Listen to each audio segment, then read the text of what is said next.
right, everybody. Welcome back to the Lone Chemist Podcast. I think this is, man, I should be more professional. I think it's 37 or 38. I suck, so if it's the wrong number, then please don't tar and feather me.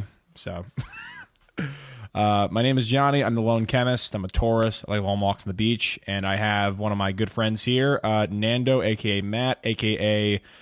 The One Small Change Guy. Do you have any other nicknames or pseudonyms? Not really. I like to think of this episode because we're in this age now where after Batman and Superman, just all the comic books are trying to make a 1,000th issue to sell 1,000,000 copies. Like Marvel's just deciding it's Marvel 1000 now. So this might be the 1,000th episode of the podcast. It's really historic, and I think people should buy it and more than they usually do, and we should charge $8 for it instead of $3. Like I just think that business model is perfect. I think every year there should be a 1,000th Batman comic that just gets released as if we all forgot, because it's very lucrative for them. I didn't know you were so greedy, man. So to answer your Damn. question, listen, it's not called podcast friends. It's podcast business. That's what they say on. I'm imagining some Real Housewives show or something of I don't know, Santa Clarita. I don't know where any of those are. Yeah. But my girlfriend loves those, like Beverly Hills, I think, like Manhattan or something. Fun fact, actually, Yep. she grew up with, not grew up with, but one of the housewives, and I think like Beverly Hills, like went to her high school and is like from her town. Oh, that's cool. I mean, does that like is it a thing that the town is proud of, or are they like? I mean, yes, that happened, but they try not to, Like I'm not sure if it's actually proud. I think it's just like you see him on TV and it's like, oh yeah, I've seen her before. Yeah, I have a similar, because I'm from Jersey and originally, and there's at least one Jersey one, which I don't watch, but I know that a fair amount of those people are people in the community that like, oh yeah, her. So I imagine that's pretty, like, that happens everywhere. They're all, you listen, I can't judge them. They're doing very, very well, doing like margaritas or whatever. They're great. I could talk for hours about these because I did have a conversation with my family about this. Because apparently there's one Potomac and one D.C., and I'm like, those are the same place. But no, they're different ones. And I think it's because the D.C. one got in trouble for trying to sneak into the White House this one time. So they like, you know what, that brand is tarnished. Yeah, there's no recovering from something like that. Yeah. This is turning into a reality TV podcast really quickly. Wow. This is nice. I mean, and I don't watch any of it. Like it's a really uninformed, because that's like what a podcast usually is. It's just like two guys talking about a thing, and the thing we're going to talk about, I would say we're at least borderline experts on. Yeah. So we have to get that normal podcast part down where we just riff on something that we're completely unqualified to talk about. No, I agree, but whatever. Don't let your lack of preparation or material stop you from ever talking about something. That's been basically, I guess, it's fake it till you make. You got to fake it till you make it, man. You got to pretend you're an expert until you actually be an expert, which is what I do as a PhD student. My life sucks, but anyway, Nando, what is up, man? What is new with you? Like I was telling you, Jason moved in, so just kind of setting up my new office, which is the big thing. Got a video out that's fun about Marvel, which we'll probably talk about a little bit. Got another, a certain guy who's, I don't even know what the song of Spider-Man was in the 60s, but I know it. At one point it says, let's all give him one big hug, but now I'm thinking that's actually just the one in the Spider-Man movie. Either way, a lot of that, getting really into Schitt's Creek, really funny show. Everyone should give it a look. Schitt's Creek is great, man. It's so funny. And the first two episodes I did not like. And then I powered through, and I think it's worth it. Yeah, it's a grower for sure. Eugene Levy's comedy is just absolutely stunning. It's so funny. And then that guy is his son, I believe, Dan Levy. Yeah. And then the girl, the waitress, is his daughter. Yeah. So like they're all so wonderful. It's delightful. So, yeah, that's been a big part of my life recently. And then football's coming back, so I'm trying to get back into that, but I haven't really dove into it. But yeah, who's your team, by the way? I'm trying to think if there's anything in the room right now that you can see, but not really. I'm a New Orleans Saints fan. Have been for a very, very long time. There's usually a lot of paraphernalia. I'm surprised they haven't put it up yet, but yeah, the Saints got a really good shot this year. We have the best receiver and the best running back in the game. But it's all about staying healthy. So we'll see how preseason goes. What about you? Do you watch football? I do, but you'll probably hate my taste of a football team. So maybe keep it to myself. Patriots? Yep.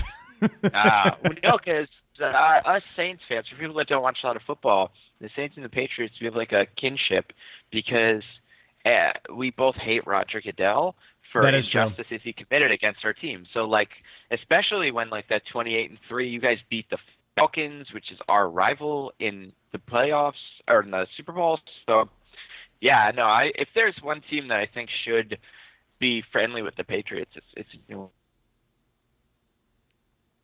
Hello, Matt.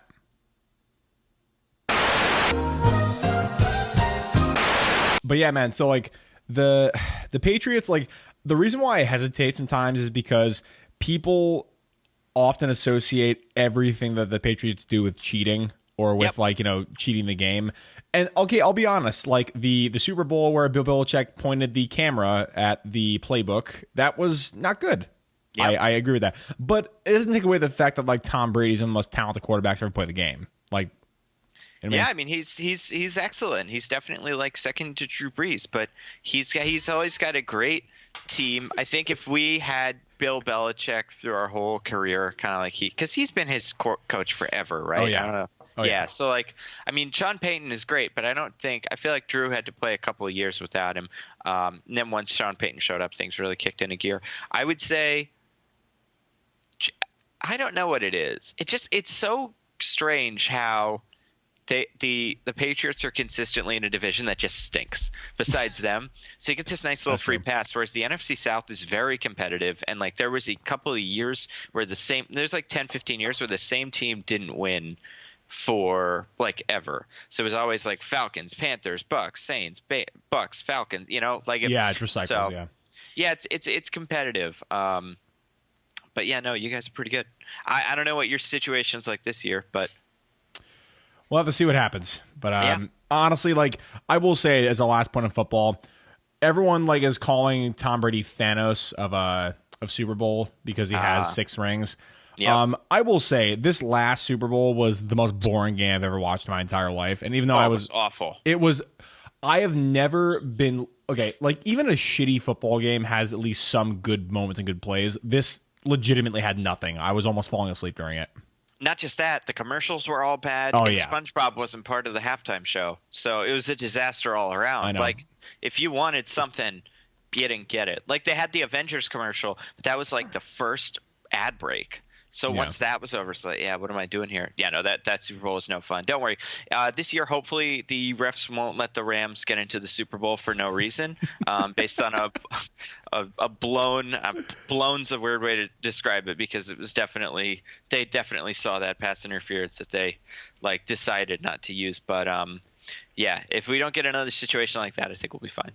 There was a really funny meme that I saw after that play was like called, where it was like a ref, but someone photoshopped like a sleeping mask on him, and it was like I forget what it was, but it was very, very funny. It was like pretty much accurate to what happened. Without a doubt. Yeah, I'm sure they deserved everything. They did it all wrong. And it was so clearly just an effort to get Los Angeles in the Super Bowl, which didn't work because they got destroyed. So, that's what you get, refs. That's what you get. Yeah. Oh, man. All right, so let's talk about some movies, man. All right, so I recently saw Far From Home, and I actually hosted 2 debates on my channel between High Top Films and Law of Cinema. Those went over pretty well, but I was kind of curious. Actually, I haven't really asked you originally. What's your opinion on Homecoming? I really enjoy Homecoming. I think it is a super well-paced, fun movie. I agree with criticisms that it doesn't I just said it's well-paced, but a lot of the times it doesn't necessarily go anywhere. And I know Alex will talk a lot about how there aren't as many stakes and consequences, and I can generally agree with that. But just in terms of like, I love watching Tom Holland. I think he's delightful.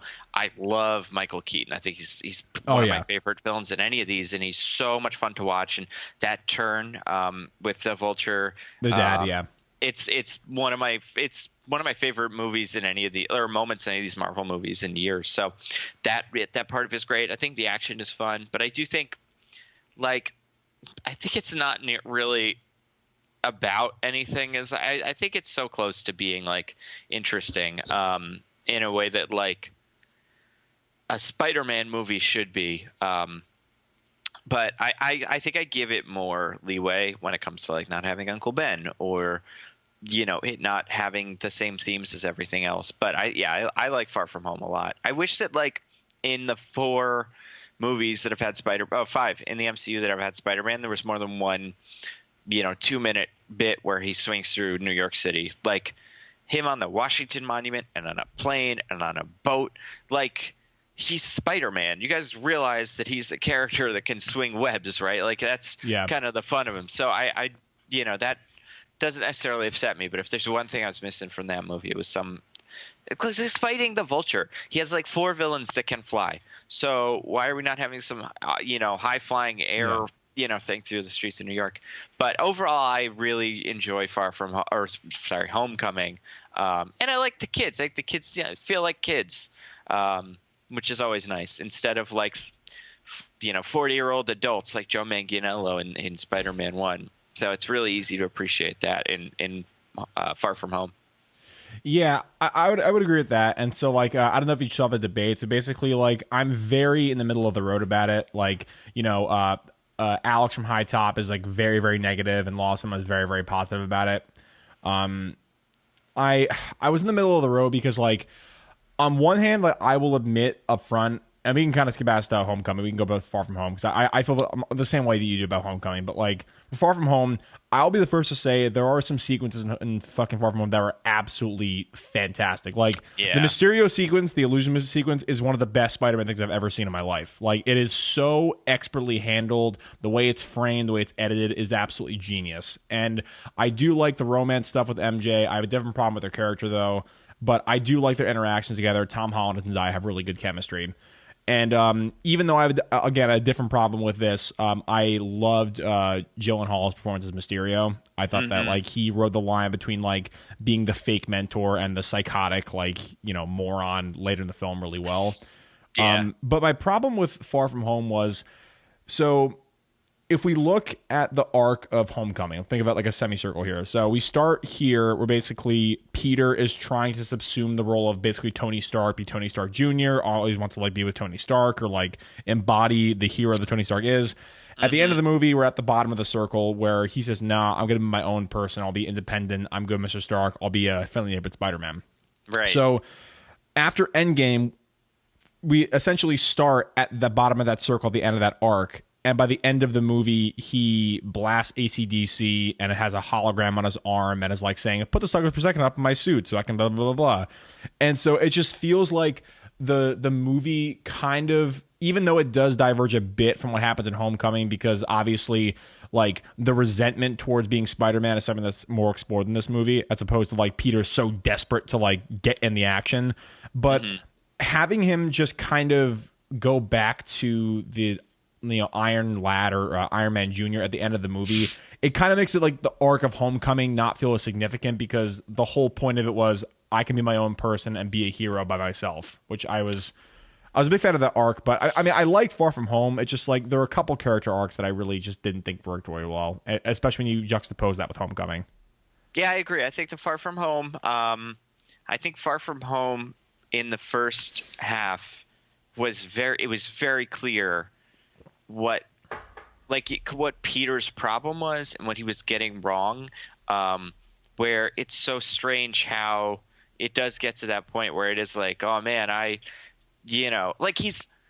the movie starts and ends with a problem, like an issue Peter's having that can be solved with spider sense, kind of. The spider sense is, in the beginning, May kind of throws that in there. It's like, oh, you don't have your spider sense, right? And in the end of the movie, he has to use his spider sense to solve the Mysterio problem.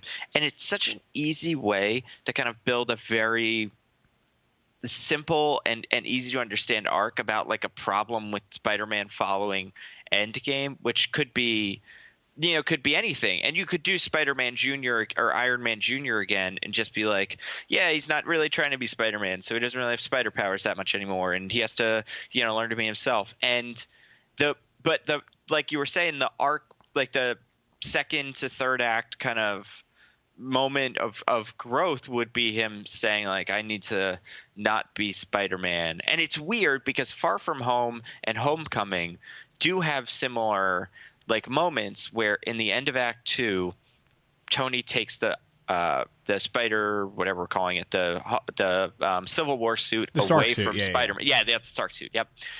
So he takes that away from Peter, and then Peter beats up the Vulture without that suit. But in the movie, it's not treated as like Peter, doing the right thing and getting his mojo back and like being Spider-Man again, because like the suit wasn't getting in his way. The movie goes pretty much the same way if he had the suit. Like it's just this thing that Iron Man kind of takes away from him for no reason.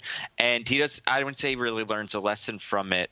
So when Iron Man is like, here, have this new suit in the end of Homecoming, I'm always like, well, I mean, probably should take it because it probably is a parachute. Like you keep almost falling to your death, so it's maybe worth it. But then in this one, he has the same problem where, he's got a fancy suit or whatever, and him getting back to basics would solve his problem by kind of embracing his spider powers and what makes him special, and they don't do that either. Yeah. And the Iron Man music thing is a pretty big like cringe problem. And it's just like you handle that scene a little differently. Like have like Happy's like, I know what we should put on, and then Peter's like, oh, like kind of cool. It would be a little bit, I feel like you could get the same thing out of it if it felt more like a tribute to Tony, exactly, and less of a this is what I do, where like Happy's like, what should I put on, and Peter's like, I've got an idea, just one last ride, this one's for Tony. But no, it was like, this is who I am now. Yeah, so I have the fancy Spider-Man arm gauntlet suit making thing, and yeah, it's not great, but everything, like, and it's kind of like Far From Home. Like I love the individual pieces, or it's like Homecoming, individual pieces work really well together. The narrative isn't very cohesive, but I still find it fun to watch. Although for sure. I think the problem, I just don't like. I like Peter in it. I like Jake Gyllenhaal's Mysterio, and everybody else. I'm like, oh god, like I really didn't like Nick Fury, and that maybe just a me thing. But even when we find out the twist, I'm like, well, then what's the point? Like, why do we have to have a dumb character? Like, he's so cliched and not in a fun way when he's like, Spider-Man, what are you gonna do? What decisions are you gonna make? It's like, I don't know. It just, in the moment it feels dumb, and then at the end you go, oh, okay, I see why they were doing that. But after watching it again, you're like, well, why were they doing it the way they were doing it anyway? You don't need to have him. You don't need anybody. Mysterio could just show up and say, Spider-Man, help me. And Spider-Man's like, oh, okay, I'm a child. I'm naive. And then same problems. Yeah, I totally agree. Like, I thought that Nick Fury was really wasted in that movie. And I really, like, yeah, it's like you said, I just didn't know what the hell they were trying to go for. And even after the turn is realized, after the fucking credits are over, I don't feel like the movie benefited at all from Thanos. You're going to try to... Yeah, I want to put it on. For some reason, I was like holding it. I was looking at it in the camera, and I was like, I never wear this. It always sits on, because I have my MODOK mug over here, and it always just sits on top of it. And I'm going to give MODOK some space to be himself, and I'm going to hold the mug. It's a mug. Because have I ever showed you what this? It's called the Infinity Sipper. So you get it from Disney World, and it's like a cup. So you're supposed to fill it with liquid, and then there's like a little hole by the time stone, and you drink out of it. I've never done that because I'm sure it would ruin it, but That's That is what the hilarious. purpose. Yeah, it's pretty great. They got sold out almost immediately, and I got one on eBay, and it's one of my prized possessions.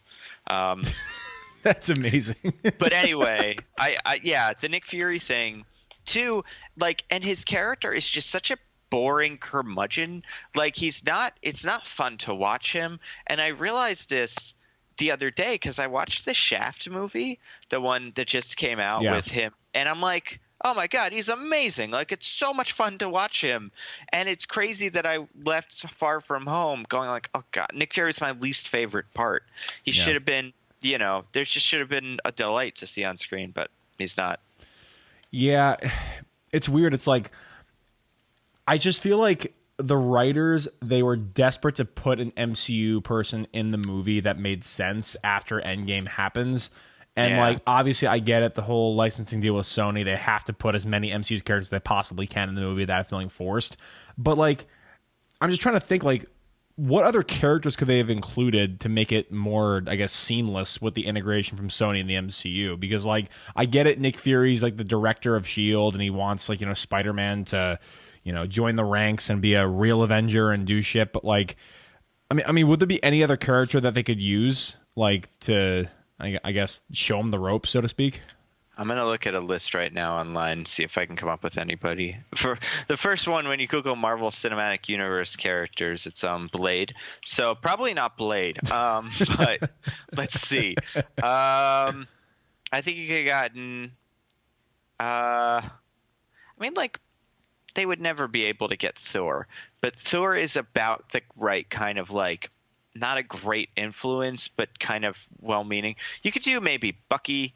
You could do Doctor Strange, I think. Like, Doctor Strange is such a good overseer for Spider-Man, and actually in the Spectacular Spider-Man comic book, he goes to Strange constantly for advice and for guidance. And yeah, like, I don't really know how you would actually work him in with the whole, like, kind of tech and, like, hologram stuff. You have to probably rewrite the entire movie, but like, in terms of a more effective guide character, I think Strange would have been a lot better.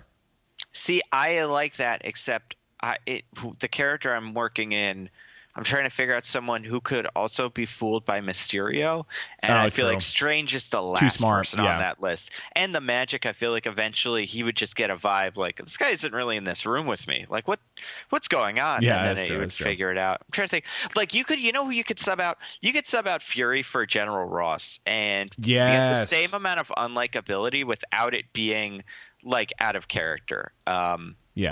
No one would care because he's from the movie that no one likes and a movie that nobody saw, but and he's got a tiny part in a movie everyone likes. I'm trying to think, like, you could add. I'm trying to think of, like, friends of Spider-Man that are in the MCU, because, like, he has a bunch of supporting characters, but yeah, for sure. Speaking of supporting characters, okay, we can talk about the blip in a little bit, but like, how cringy was that kid who, like, didn't get blipped in the age 5 years and was trying to bang MJ? Hated him.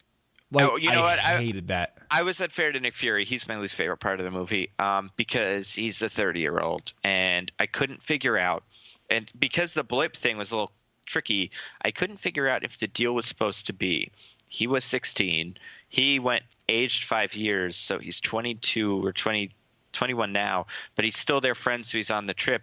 And with that, I was like, well, what's he trying to do with MJ? Because that's weird. And then but then the other option was like, so he was 7 or not 7, he's like 11, and then he got blipped, or he didn't get blipped, now he's 16. But then I'm like, well, he's clearly not 16. Like, Remy he was in Crazy Rich Asians, and he's like, he's like, he doesn't play a high schooler. He's mid-30s. Yeah, it's super weird. And there was a big chunk of the movie where I couldn't necessarily justify this, but I was like, is he like a figment of, like, is he like a illusion?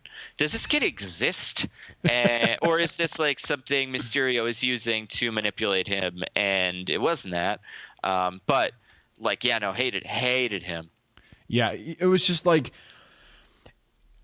let's talk about the blip a little bit. So the opening scene of Far From Home, like, the first time I saw the movie twice. First time I saw it, I absolutely detested it. I was like, you took all of the emotional arcs of Endgame and all of the, all of the arrival that we feel from being at the end of the Infinity Saga, and you took a shit on it. And I was like, this is the stupidest way to do this, and you pay homage to it by having a kid age like 9 years, and he's like a 30-year-old now. It's whatever.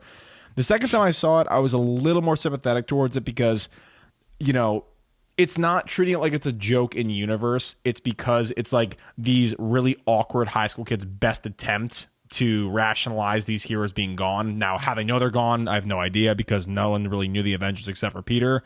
Yeah. But like it kind of showed how isolated Peter is in this high school world, which plays into like the whole friendly neighborhood Spider-Man sentiment they're going for.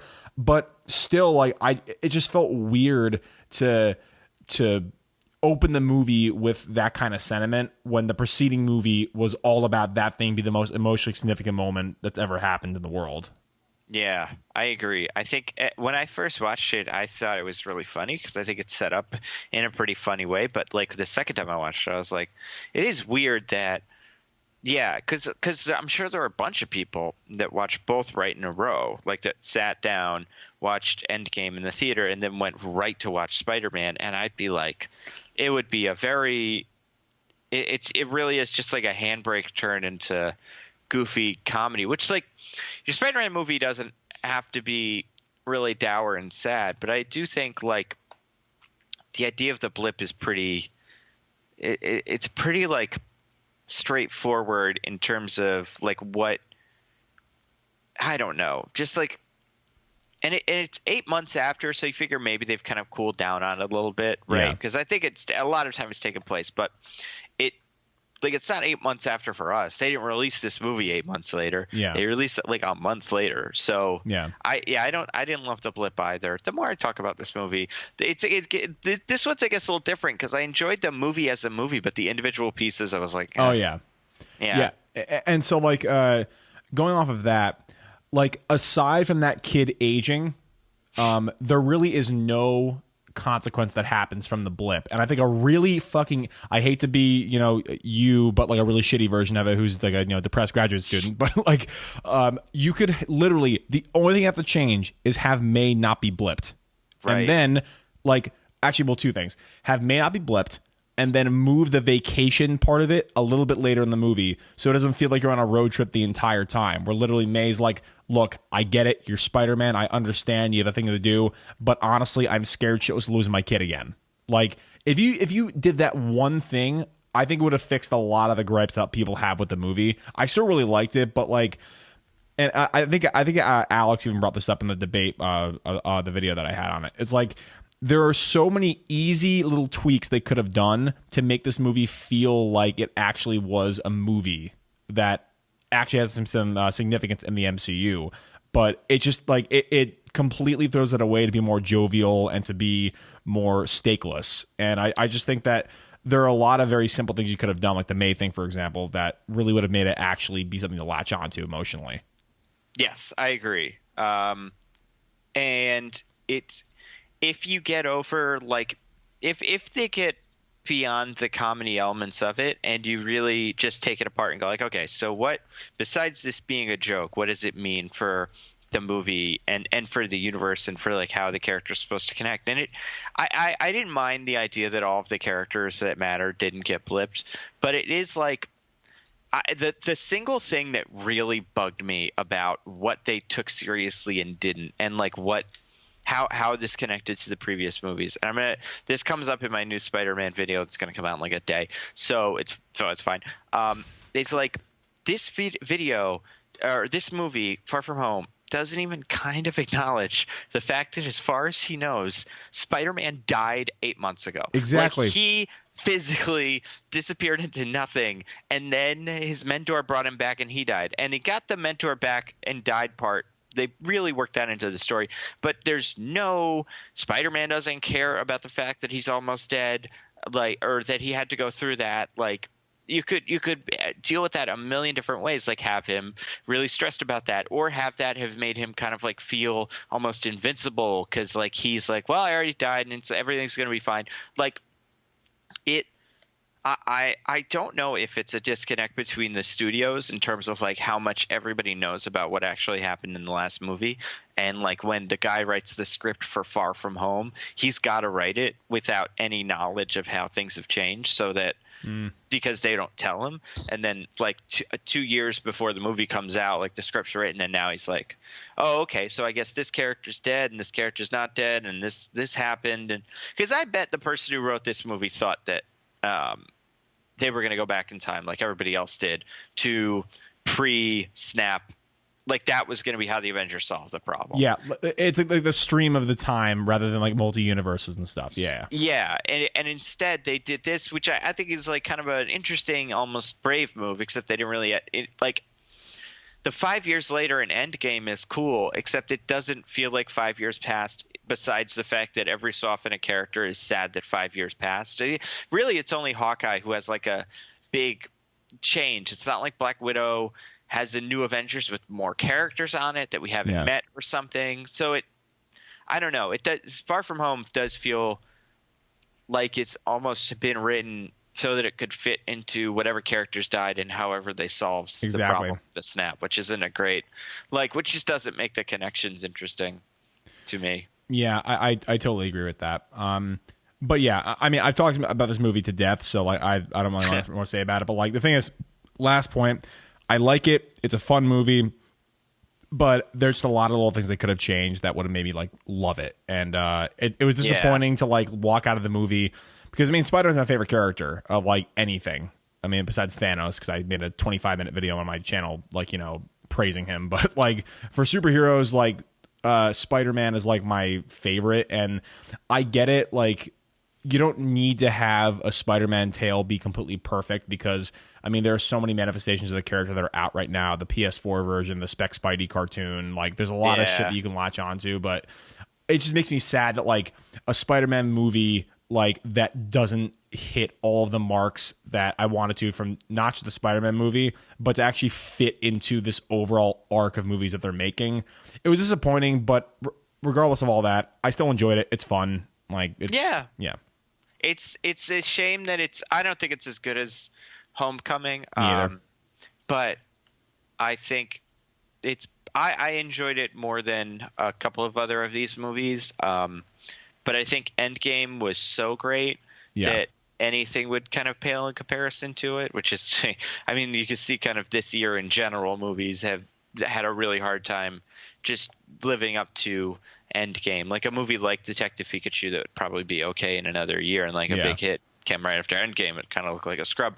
So I think I think my expectations following Endgame had to kind of set up something where it's like, this movie's fine.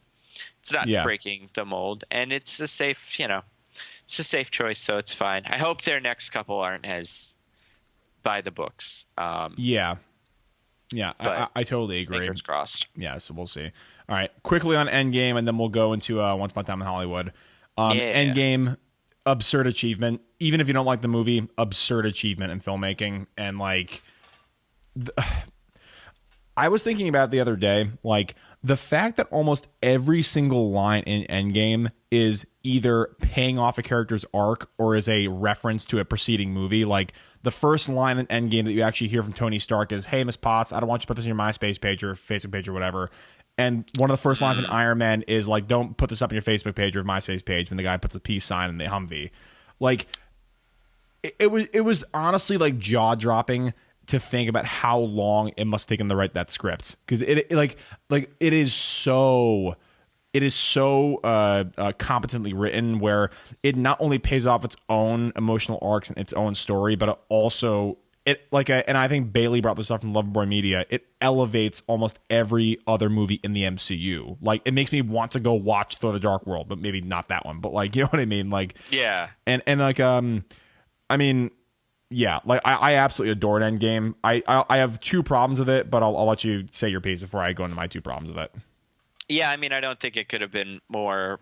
I can't think of, besides like really small tweaks. I don't think there's anything they could have done that would have made me like it more. And I think it's because it's such an unconventional plot. Obviously, it follows like kind of some of the conventions, like, the beats all hit where you'd expect. So like the first act, and then the first act is like the amount of time you kind of expect, and then there's a big change, and which is when they go into the past, and there's a bit where Thanos figures it out, which is right in the middle of the movie. So like the structure is there, but the idea that like this big giant action movie would end with this big giant saga of 22 action movies would end with a movie that has like one action scene, maybe like two if you count Captain America versus Captain America, which is like I guess the other action scene, but like it's super light on action. It's just fun, character stuff. But I agree, it does elevate a lot of the other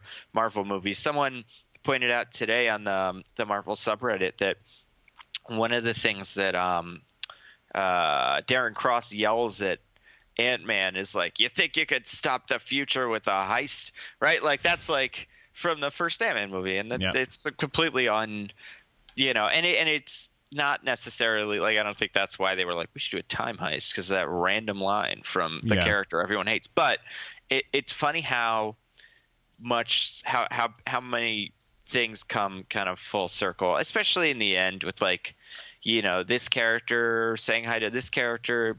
Black Panther calls Clint. Wasp calls Captain America Cap over the headset, and it's like, reference to Ant-Man and the Wasp. Like there's just it just never ends. And I think one thing that I think is interesting that I didn't get immediately is the bit where, so obviously the big kind of show-stopping moment before the other one is when Captain America gets the gauntlet and beats Thanos to death. Every single move that Captain America does is a move he's seen before or like has been done before, right? Like that hammer uppercut that he starts with is so similar to the whole swinging it around too. And then like the shockwave thing is something we've seen before. The hitting the shield with the hammer is something we've seen before.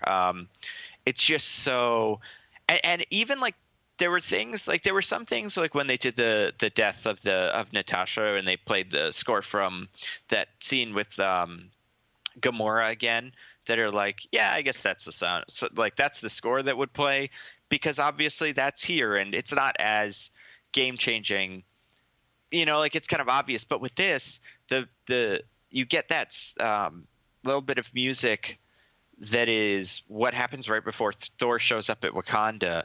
That like bum bum ba-da-da-da, that happens when Cap lifts up the hammer, with like his, and it's so like that it's something, but you don't know exactly what. But I think it's good at like eliciting an emotion, in a way that a lot of these other movies maybe haven't done as well.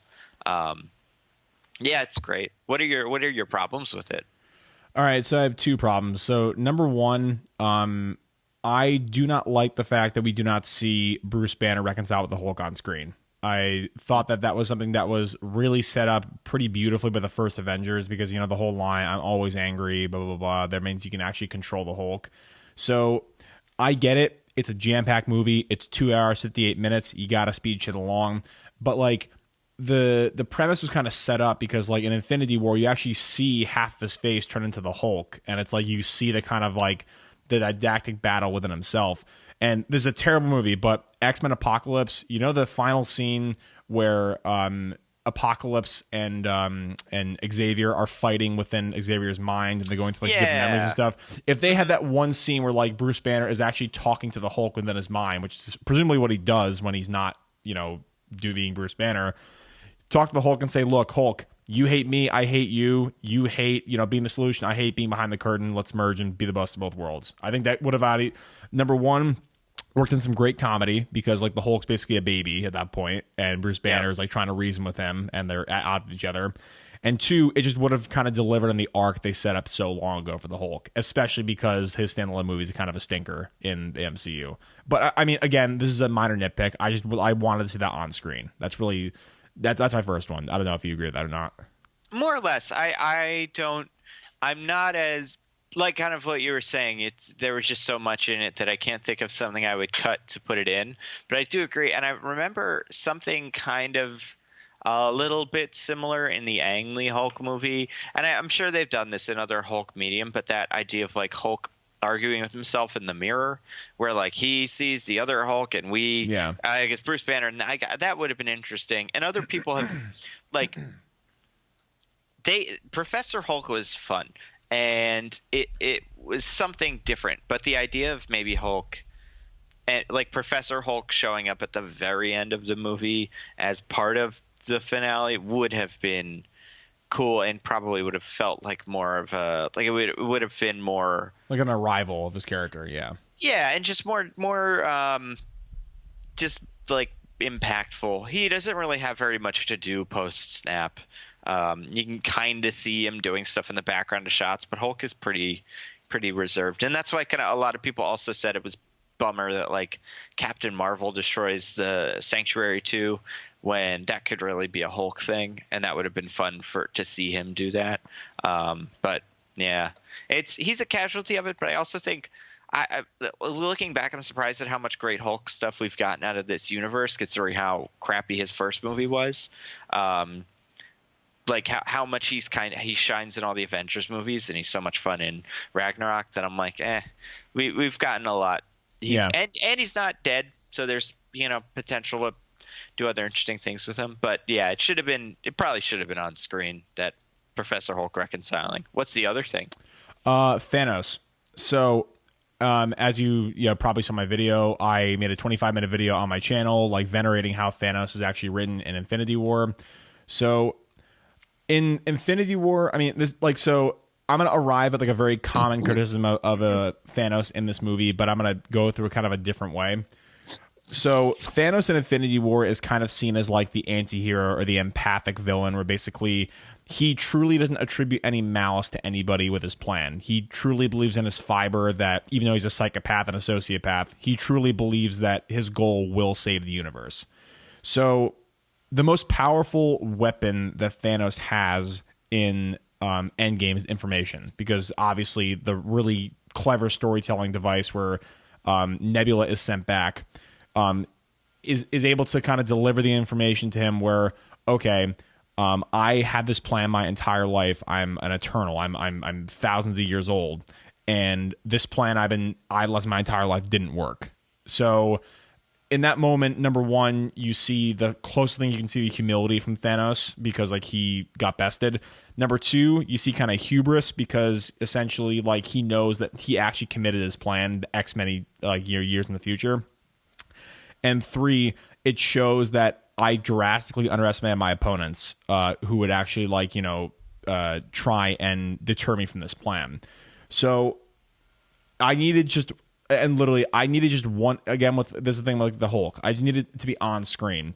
We should have seen one more scene where Thanos is like sitting in his throne and it's just like, fuck, like literally eons of my life have been devoted to this plan. It didn't work. Like, am I stupid? Like, was the plan wrong? Blah, blah, blah. But then have like the realization where, have a contemplated moment on remembering things, and have that be on screen where he says, the reason why is not because my plan didn't work, it's because of people that are left behind. And then that would have motivated his shift in character more blatantly on screen, because it makes total sense the way that his arc is actually laid out. Because, okay, if I do the snap, it would work if everyone, basically forgot what happened. But if they don't forget what happened, then I can't move on with this plan, because they're just going to long for what was instead of what can be. So if they had just that one scene where basically they kind of segued into the empathic Thanos moving more into like the exterminator Thanos, I would have enjoyed it a little bit more. But like, it's totally logically set up, like, but I wanted like the movie to kind of lead your way there a little bit more, as opposed to having it be off screen. But I mean, again, small complaint, Thanos is fine in the movie. Yeah, that could be fun if you had more of him. If you had a moment like the Skinner meme from The Simpsons, where it's like, no, it's the kids that are wrong.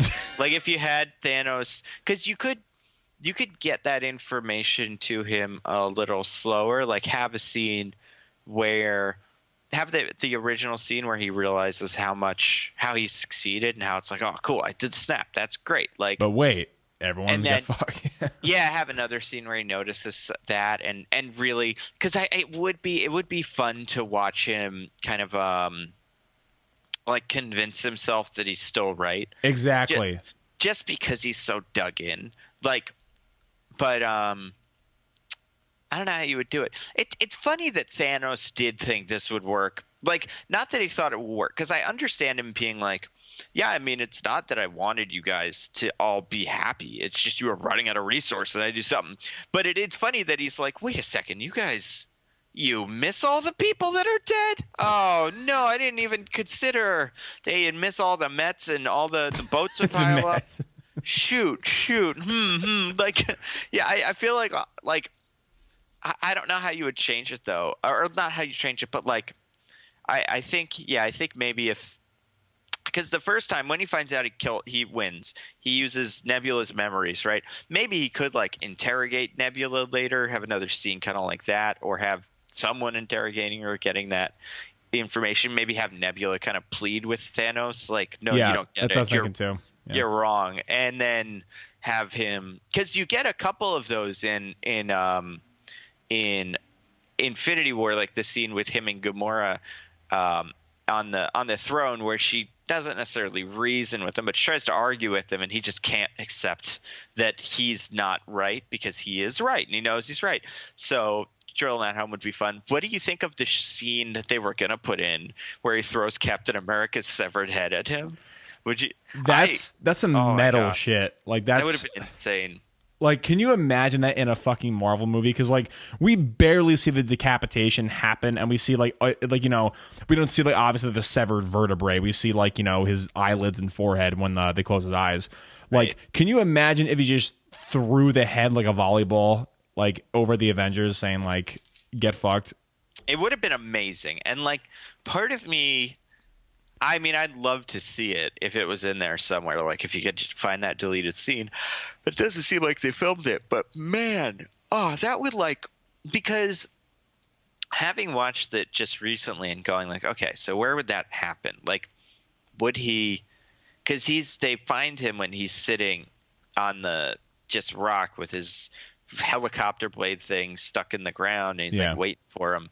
And you are kind of like – in the moment, you're kind of like, why is he waiting for them? Because when he later goes and fights Wanda and she shows up and he's like, I don't even know who you are, right? He still doesn't know who these guys are, really. Like, he knows they killed him, but they don't have that emotional connection. So this idea that he's like, I'll just wait for him so I can fight him for no reason instead of just going and getting the Infinity Gauntlet. Because if he had gone, they like – I mean, I understand why it goes this way, but if instead of him sending Nebula to go get it, if he had just gone and get it, he would have been able to get it from Hawkeye. Would have crushed Hawkeye's head pretty easily, yeah, game over. So the idea that he's going to wait and, like, fight these guys is a little silly, unless he is like, I've planned this, and, you know, I just want to break their. I don't know. It felt it. I don't know. I do think Thanos in Endgame is a little strange. There was a point about halfway through when they lose to Tesseract where I was like, oh, cool, Loki's the villain now. That'll be fun. But they didn't do that. I guess it would have been a little rough. If you could have put another villain in there, who would you have put? I've thought about this, but I've never come up with a good answer. Because it could have been anybody. Like, that's a good question. I don't think it would make sense if, like, the Red Skull got a team of villains together and, you know, did it that way. But I do think you could have – I don't know. Like, okay, so this is someone that would make sense, but I have zero idea how they would incorporate him. Because he's kind of a time cop, I'd say probably Kang the Conqueror. Yeah, that would be interesting. Because, like, okay, so if they didn't do the whole multiverse, like, or the diverging branches of reality for the time travel, if they did the regular kind of Back to the Future-esque, like, stream of consciousness kind of travel, where it's like you change one thing in the past and everything gets changed in the future, that would kind of make that premise a little bit easier to incorporate Kang into, because, like, I mean, he wants to, you know, essentially correct the flow of time, and to do that, he must destroy the people that are actually fucking with time. So right. I think that would have been interesting to see. I mean, but, like, then again, though, it's like how the hell would you get all the Infinity Stones if they didn't do the branched time theory? So Right. yeah, I mean, I don't know.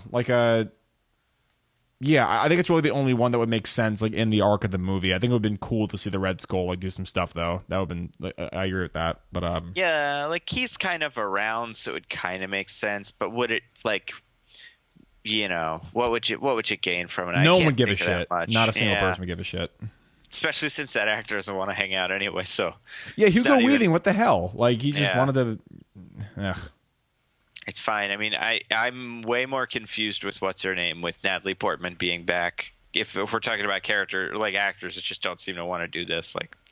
Isn't that weird? How I'm pretty sure after Thor 2, I think she literally said verbatim, "I will never be in a Marvel movie ever again," or some shit like that. And now she is on stage at Comic-Con holding a hammer. Yeah, but man, her face when she did that, I don't want to judge her before she makes the movie, but she did not.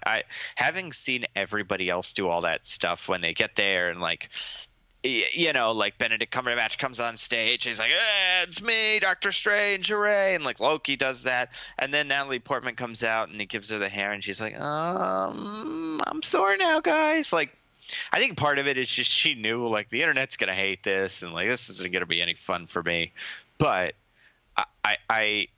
it doesn't make me super confident that she's gonna be that. I don't know. It's just weird watching someone do this that doesn't seem super into it. Yeah, because you got to ham it up with these things. All right, so let's get off of Endgame. Let's talk about Phase 4 and then the Tarantino movie. Phase 4. Let's talk about Thor right now because this is the thing I'm most confused about for Phase 4. So is Natalie Portman actually going to get the power of a god of Mjolnir? Or is she just appearing in the movie and she's kind of held up the hammer, "Hey, I'm back, guys." Right. It could be. Yeah, it could just be kind of a symbolic, almost physically passing the torch, but it doesn't mean that she's actually that character. I have a feeling she will be because I think. I have a feeling if they did it that way, if the story was. And apparently no one has seen this script but Taika, so maybe she's not even sure. But if they did it that way, and the idea was she's just going to be in it, and she's not going to be the mighty Thor, I think Marvel would be very clear. Listen, Taika Waititi, don't make people think that she's going to be. We can't start this on the wrong foot. Because just all the think pieces and everything will be why didn't they? Especially with that character being such a. Not like tinderbox, but I mean, it means so much to so many people that it's not just that you would get the guys that are that hate the character being yeah, we won. You would also get the people that really like the character being oh man, Marvel wimped out and they didn't put Jane Foster Thor in there. So I don't know. It's not. I think she has to be in there. How she factors into it, I don't know. Because Jason Aaron Thor. There's so much there, and I don't know. I don't know if it will be there's and it's called Love and Thunder, and I said this in the video. I very much believe the Enchantress will be in this movie, but then I'm well, if you got Thor, Mighty Thor and Enchantress, what story is that? Is that something from the comics? Nothing's jumping out with me. I mean, honestly, and Taika probably isn't going to stick to canon too much because, I mean, we saw what happened with Ragnarok, which I loved, but it wasn't really that close. I mean, Planet Hulk's the closest one, and even that, it just kind of borrows little bits and pieces from. I don't know what the hell they're going to do. I'm not sure if Jane Foster even has the power in the comics. I'm not sure if that actually happens, Currently, or how that goes? Well, generally, has she ever gotten the power of Thor? Oh yeah. She There's has a whole okay. bit, and it's the other interesting thing about it, and the way the Comic-Con did it is so when they did that story in the comics, the idea was Jane Foster is dying from cancer. And Thor has lost his worthiness for a reason I cannot remember. Someone told him something. I don't remember what it was. So no one can pick up the hammer. And then this new female Thor shows up. And everybody's like, who's this? And it's a big mystery. And Thor has a list of people. He's like, oh, is it Sif? Is it Valkyrie? Is it Black Widow? Like, no one knows. She's wearing a mask. So Thor checks her off. He's like, well, it can't be her because she's got cancer and she's all, she's not clearly not doing things. And then at the end, it turns out to have been her. So a way you could do this story in a movie is have it be a mystery. And nothing would shock me more than it turns out that Natalie Portman has a big role in this movie. But then, like, we know it's Natalie Portman now. And I guess people would know that kind of the same way they knew Bucky was the Winter Soldier. But still, like, that's how they told that story in the comics. So I think it'd be weird if they start with that. And also, we don't have Mjolnir, which is the hammer she lifts anyway. So, and Thor is worthy. And we've already done – like, every movie Thor stops being worthy for a while. So what's the fun of it if we do that again? Yeah, I agree. And the other thing I don't like about the having it be Jason Aaron stuff is the best character that's come out of that is a character named Gore the God Butcher. Have you ever seen or read about him? I have never read that run of comics, no. So are you familiar with the biblical character of Job? Actually, on my other podcast, we had a 30-minute breakdown of the book of Job. So, yes, I'm very familiar. Kind of – wait. Sorry. Which one's Job? Job is the one who basically worships God, and Satan and God have a bet with each other. Yes. Yeah. Yeah. So this character. So this is basically Space Job, and everything goes wrong. His family dies. His like his whole. I want to say his whole planet dies, like a Martian Manhunter, and he becomes like super vengeful and wants to kill all the gods. So he goes and finds this weapon called All Black, the Necro Sword, which is really cool. And it's just like a sword, but it has the ability to create like whatever weapons he needs. And it's like other swords. Like Green Lantern almost? Kind of like that? It really is what Hela has. They stole that power from Gore and gave it to Hela in Ragnarok. So it's not even like seeing that power visualized would be all that fun. In that story, though, there is time travel, which ends up having Thor fight or three Thors fighting Gore, like old Thor, young Thor, and current Thor. So maybe that's what they're getting at, where like Gore is the bad guy, and you have to have, Jane Foster, Mighty Thor, unworthy Thor, they call him Odin's son, and then like some other Thor, maybe Beta Ray Bill, so all three of them together. Yeah. I don't know. I'd be surprised if they didn't do God Butcher, but on the other hand, it's like I don't really see that being I don't know. Taika mushed two stories together last time, so maybe that's what I'll do this time. Yeah, exactly. But yeah, I'm just curious to see what they'll do. But to not dally on Phase 4 too much, my most anticipated for Phase 4 is Doctor Strange 2. I'm so excited for that because I really think that Doctor Strange #1, like, first of all, like, I really liked it. People have it like bottom tier MCU for their lists. I think it's actually like pretty great. And the thing I liked about it is at the end of the movie, you actually set up a really, really interesting villain in Mordo because that's a villain that truly believes that he's correct. And in a way he kind of is, because his whole point is the fact that if magic gets out of control in the world, then basically the entire fabric of reality is going to be torn in two. And it's not like Thanos where it's like, this might happen if I don't do my plan. We've seen it happen where basically you fuck with time and time fucks you back. So like I truly am like really interested to see what they do with him as the villain, because Mordo actually does truly believe he's correct. He's not as interesting in my opinion in the comic books, but Chiwetel Ejiofor I think is really going to give a good performance with that. And I also love just how meta the title is, like in the multiverse of madness. I think it's just like they're totally embracing the more kind of episodic nature of comic books in Phase 4. And that's my most anticipated. I'm really excited for that one.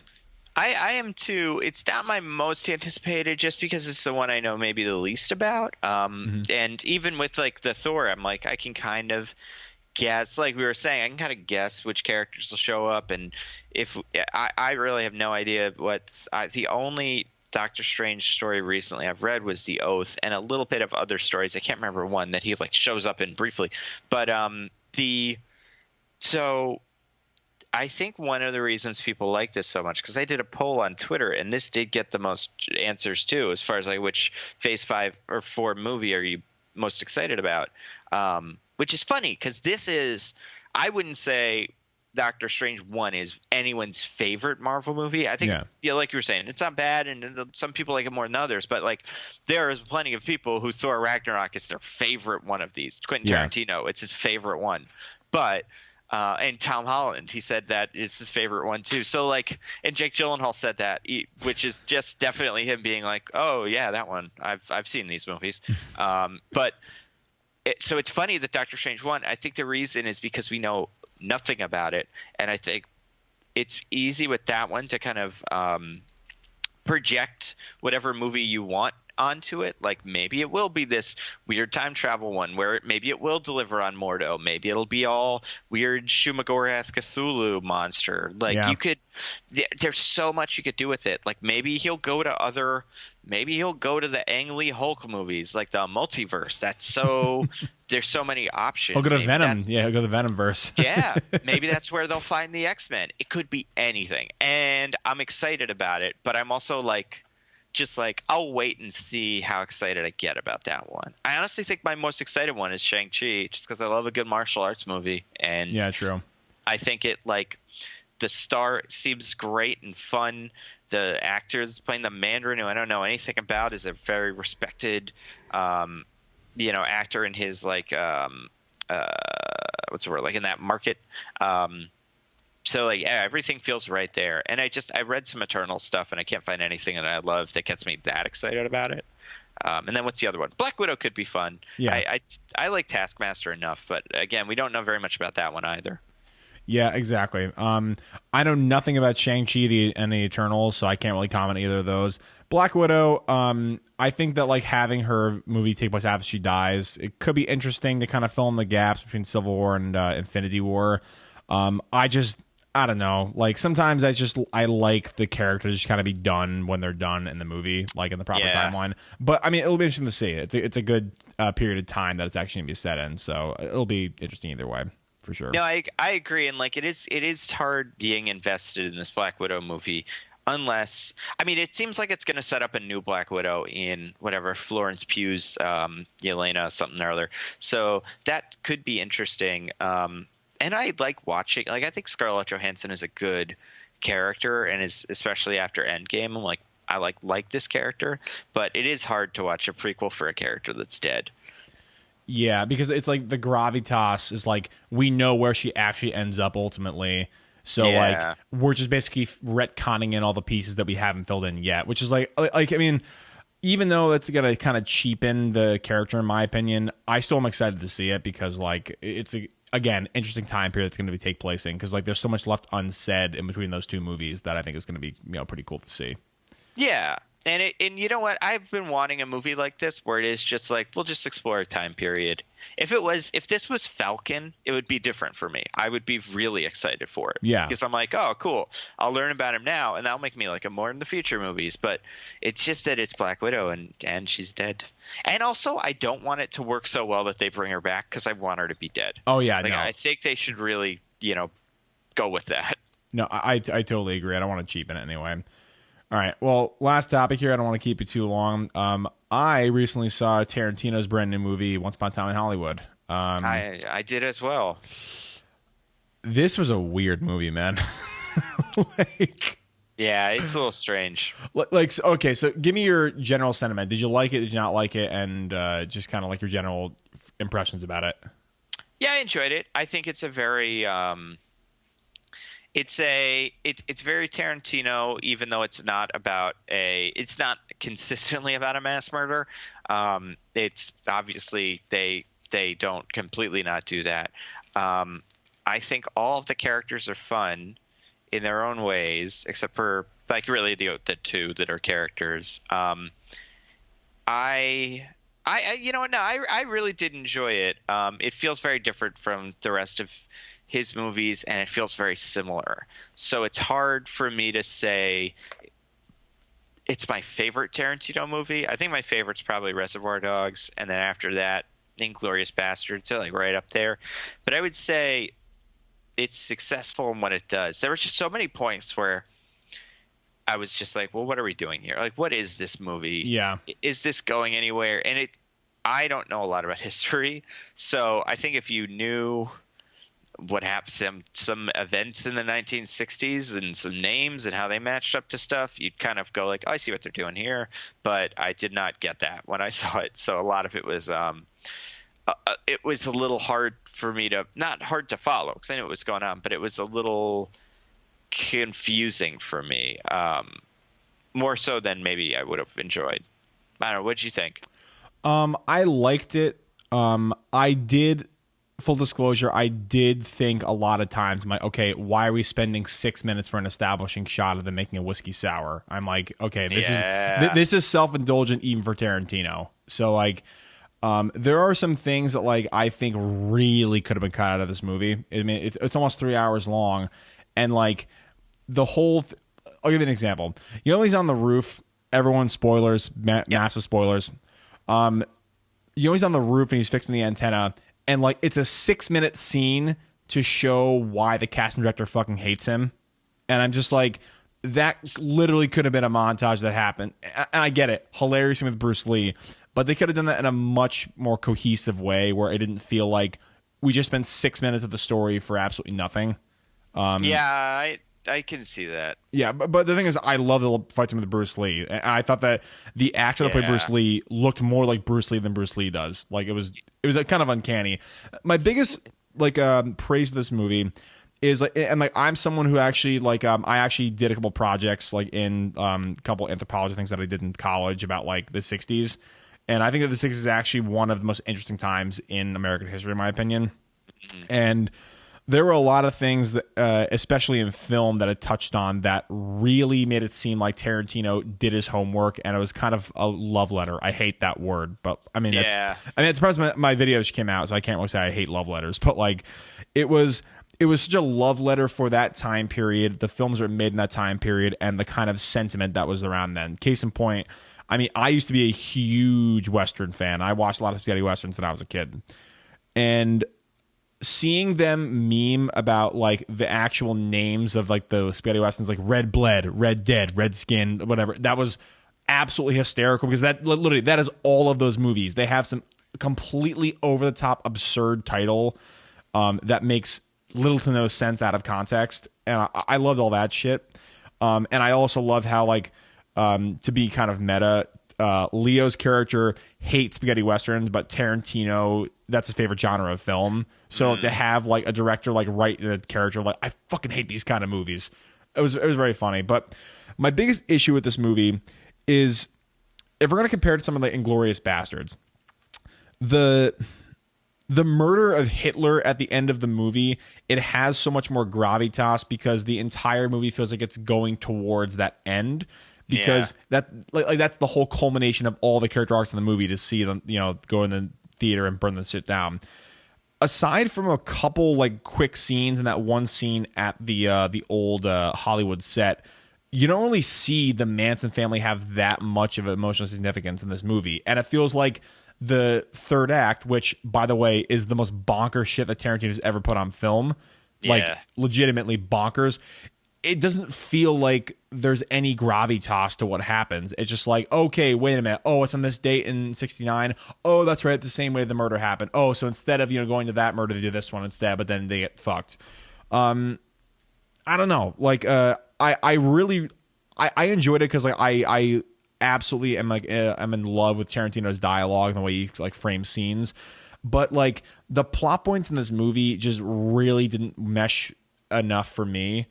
I think that if you really spent some time on the cutting room floor and kind of reorder this movie and cut some of the more establishing things out, it would be a lot more cohesive. And I like, why are you gonna have Charles Manson in the movie and not have him really be in the movie at all? That was my kind of thing. I guess, yeah, it was interesting. There's part of me that like appreciates the way they did it, because it's like we're gonna have this movie be about this really specific and like memorable, especially if you were around for that historical event, but it is 100% going to be seen from the perspective of our character. Oh, I guess not 100%, but mostly.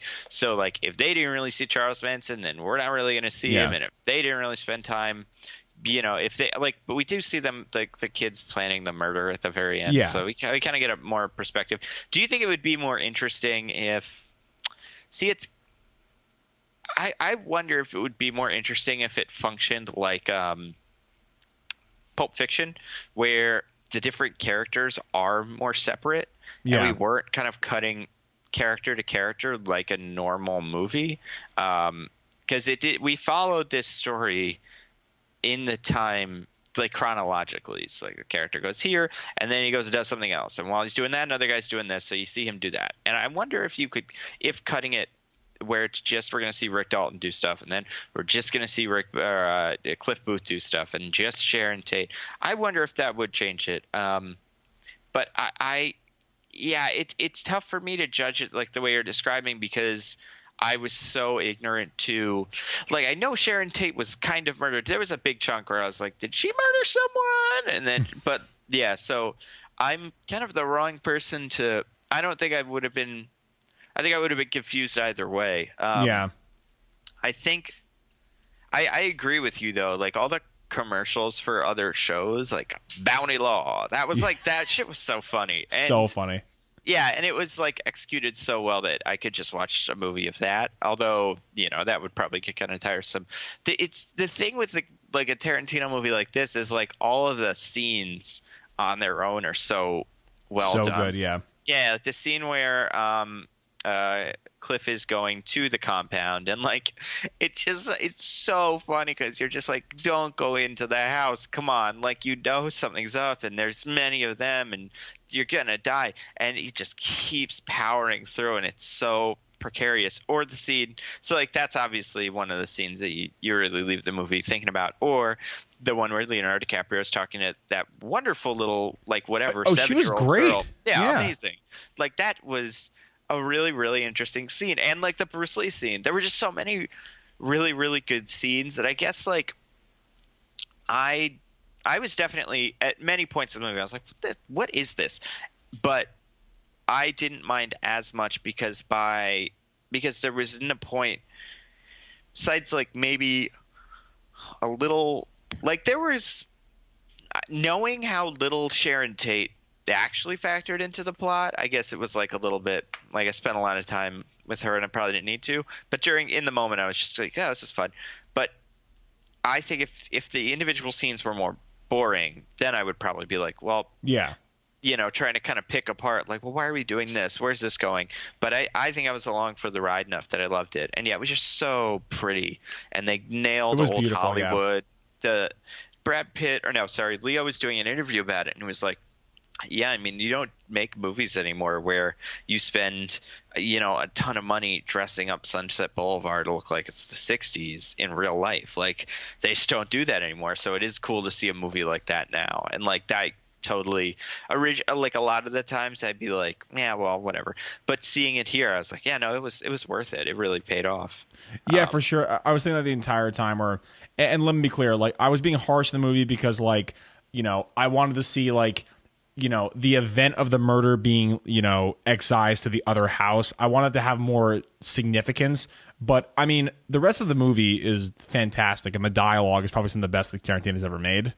Yeah. Oh, yeah. Yeah. But I was thinking the entire time, just like, if this does not win an award for production design or something, it was seeing the authentic Cinerama Dome, seeing like all of his authentic fast food places, like all the street lamps that are like that weird kind of like colonial architecture. Like, it was absurd the lengths they went to make this look the 60s. And they need some major props just for that.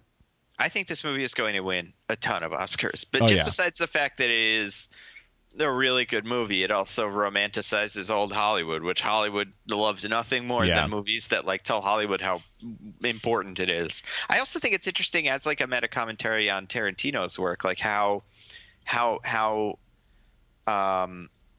cognizant, because it's about movies instead of and like like Inglourious Basterds is about like movies, but this movie is about making movies, and characters are kind of arguing about violence in movies and stuff like that. It's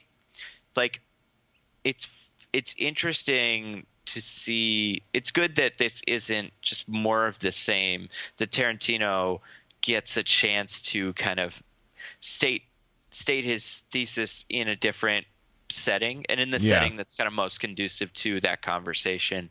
I think was fun and important. Is he doing more movies? He's not quitting, right? I think he has one more left that he wants to do. Okay. Which, is it Star Trek? I remember he was talking about doing a Star Trek movie a while back. I think he'll probably be a producer. I don't think he'll direct and write that one. That makes more sense. Yeah, but like it's weird because like this is on one hand probably one of the more ambitious projects he's done, because like no other movie has required this much stringency and this much historical accuracy, but it's also like, a farce. But also it feels the most weirdly personal of all of his films, because like exactly like you said, it's so meta, and like, you see Tarantino like actually wrestle with the fact that he's part of a dying breed of people that like long for these movies to be made like this. So I mean, like, I really did like it. I love the dialogue. I wasn't crazy about the execution, but the more I think about it, the more I like it, to be honest with you. Yeah, I think it's definitely my third favorite movie of this summer, maybe, besides Endgame, and just like I loved Rocket Man. I thought Rocket Man was a lot of fun. Oh yeah. But like in terms of being something different and really executing on like what they were going for, I think it was great. So, they're like, I'm interested to see how it will age, because like movies like a movie like Reservoir Dogs, which I really like, I don't really watch it that often. Whereas a movie like Inglourious Basterds, which, like I said, I like almost as much, if not as much, I will watch that movie whenever it's on TV. Yeah. Or like when a scene pops up on YouTube, I'll just like watch it because it's so watchable. I feel like this will end up being more like Inglourious Basterds, where if it shows up, I'm just like, oh yeah, I'll watch that scene where he cries about himself. Like, that's a great scene. And I would also like it, and they won't do this, but it would be fun. I would enjoy watching an episode of Bounty Law or something, like if Steven Spielberg, if Tarantino just made this kind of like with Grindhouse, I think that would be a lot of fun. Oh yeah, for sure. Like to like have all the tropes of all the Western, like, deputy law movies and shit. That would be hilarious. I would love that. Yeah, because I mean, I love it when he does that in this, and when he what was the movie in Inglourious Basterds with the one about the sniper? Nation's Pride. Like, yeah, Nation's Pride. Like, I love when he does stuff like that, and like, yeah, it's just so interesting. And I think like he's good at what he's doing, but I do think if he had a million hours of life, like he was just like, I'm just gonna, like I can do, if he could clone himself, I think he'd have one of himself making those, and it would be so fun. Yeah. Before we sign off though, did you catch the Inglourious Basterds reference in the movie? With all the Nazi stuff and all of his. Well, that too. But did you catch the name that was said in the Spaghetti Westerns? Oh no, I didn't. Antonio Margheriti. Oh yeah. He speaks the most Italian. I loved the thing I think is so funny about how it, because there's all the Tarantino verse and all that stuff. I love the idea that this exists in a time period with Inglourious Basterds, where like the Hitler got burned to death in a theater, and everyone thinks some guy came in and did that with a flamethrower. Yeah, like the woman that was in charge of it got no credit. Like, I think that's a really interesting, way to talk more about not just how like cinema impacts politics, but then like how politics, kind of, it's like a little Ouroboros. So just this horrible cycle where people are constantly getting screwed. And I thought that I couldn't, it took me a while to figure out kind of what they were going for with that, but I thought that was really fun. Yeah, it was metatextual in Hollywood for sure. But yeah. Anyway, man, we're both yawning our asses off. It's late, so I will let you sign off. But tell the people at home we're going to watch this, so where they can find you. So I am at Nando V Movies on whatever the platform is. Obviously on YouTube. You can find me on Twitter at Nando V Movies. Facebook probably. I don't know. I used Facebook in years. But then Discord, we have a Nando V Movies Discord server. There's a Nando V Movies subreddit that's a lot of fun that I pop into every so often. Although people ask me, like, are you in there? And every so often I'll go in, but a lot of the times I'm like, I'm making a video about Spider-Man, and I don't want to get mine tainted by all you guys' Spider-Man video or Spider-Man rewrites, because a lot of them are better than mine. There was one because I've decided on the Spider-Man Far From Home video that'll be out like very soon a while ago, and I talked about it on the podcast, which is proof. And then I went into the subreddit because I was just curious, and somebody had something so similar that I'm like, well, I guess I kind of did the right thing, you know? It's like I forget who it was. Some comedian talked about like there's this weird thing with men and women where if a woman goes to a party and there's a woman wearing the same thing as her, it's a problem. But if a man goes to a party and there's someone wearing the same thing as him, he's like, oh, good, I got it right. Like this was the answer that we should have all been going for, and our instincts, you know, synced up. But so there's that. twitch.tv/NandoVMovies. I've got a pretty cool like kind of system going on where if you're a patron, well, you don't even have to be a patron, but if you are following me on Twitch or subscribe or however that works, or on Twitter where I'll post about this when a movie comes out, like Once Upon a Time in Hollywood, which I did a weekish ago, I will post, you know, I'll do a 15-minute stream of like Overwatch or something where I will also talk about the movie and like give a little review. So this is before the movie comes out. So if you're like, I don't know if I want to see this movie, you can get my opinion immediately. And then a week after, I'll do like an episode of the podcast, mostly nitpicking, where I'll talk about it with DJ. But like now this Twitch thing is more of an immediate reaction. So you can follow me there. And then the last one is Patreon. The coolest, you know, place to be, patreon.com/NovMovies, which is where you can watch old streams. So if you weren't there to watch it live, that's where I end up uploading them. But yeah, those are all the things. And really, if like some medium comes up, probably just look for Nando V Movies, and I'll be the one /Nando V Movies. If not, then we have a problem. We'll have to get it from that guy. But for now, knock on wood, haven't had that problem yet. And yeah, I just put out a video on Phase 4, which is fun. And my theory on kind of what it's building towards, which I'm hoping is true, although it's a theory of mine, so it's probably not true. And then the other one is I'm putting out this Far From Home video on like Wednesday or Thursday, so that'll be out very soon. So look out for those. All right. Well, this has been Lone Chemist Podcast. Nando's back. Definitely want to have you back on again because, you know, we Yes. Even though we disagree about our sentiments in football, we agree about movies, and that's what counts, right? Well, I don't know if our teams are playing, but we should definitely have. I don't think our Co-stream. Yeah, we should definitely do like just the football episode. Because my co-host on my podcast is a huge Dolphins fan. Ooh, so spicy. That's why I don't think we're playing, is because I don't think our divisions, like the NFC East and AFC North, don't sync up this year, or AFC East. What did I say? NFC South and AFC East. There you go. Anyway, yeah. So, but yeah, we'll talk during the football season. We should do a fantasy football league. Ooh. Between all of us YouTubers that all know each other and hang out consistently. That's actually a fantastic idea. All right. Well, stay tuned for that. All right. And with that, Lone Chemist Podcast. Peace out.